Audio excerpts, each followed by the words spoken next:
Hello বন্ধুরা, সবাই কেমন আছেন? আশা করি সবাই অনেক ভালো আছেন। তো দেখেন, আজকে আপনাদের মধ্যে কিছু বাজার নিয়ে হাজির হয়ে গেলাম। এটা ছোট ছেলের জন্য 2টা আপেল নিয়ে আসছে, কিছু খেজুর নিয়ে আসছে। আসলে ছোট ছেলেটা তেমন কোনো কিছুই খাইতে চায় না, তাই ওর জন্য একটু বেলে দেখে আপেল নিয়ে আসছে আর খেজুর নিয়ে আসতে বলছিলাম, দেখি খাওয়াতে পারি কিনা খেজুরটা। মানে 2 রকমের বিস্কিট আছে, আমার তো চার সঙ্গে বিস্কিট না হলে চলে না। আবার ছাড়া বিস্কিট এমনি আমার খুব ফেভারিট। আর এখানে আছে আলু, রসুন, সয়াবিন তেল, তারপরে এই প্যাকেটের মধ্যে টিস্যু, তারপর আমার ছেলের জন্য 2 রকমের বাদাম, কাজু বাদাম আর কাঠবাদাম, তারপরে মশার কয়েল, কাপড় ধোয়া ডিটারজেন্ট পাউডার, তারপর একটা বল সাবান, তারপর মরিচের গুঁড়া ছিল, চিনি ছিল।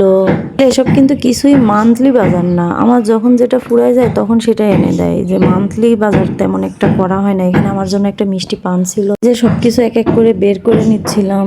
এইসবই বাজার ছিল আজকে, খুব বেশি বাজার না, খুব প্রয়োজন যেসব জিনিসগুলো আসলে ফুরায় গেছে, যে জিনিসগুলো সেই জিনিসগুলো। আর এখানে কাঁচা বাজারের মধ্যে ছিল বরবটি, কাঁচামরিচ, তারপরে শসা, টমেটো। এই তো আলহামদুলিল্লাহ আজকে অল্প কিছু বাজার, মানে যেটা যেটা ইমার্জেন্সি সেই জিনিসগুলোই আনা হয়েছে। সকাল সকাল এই বাজার ছিল।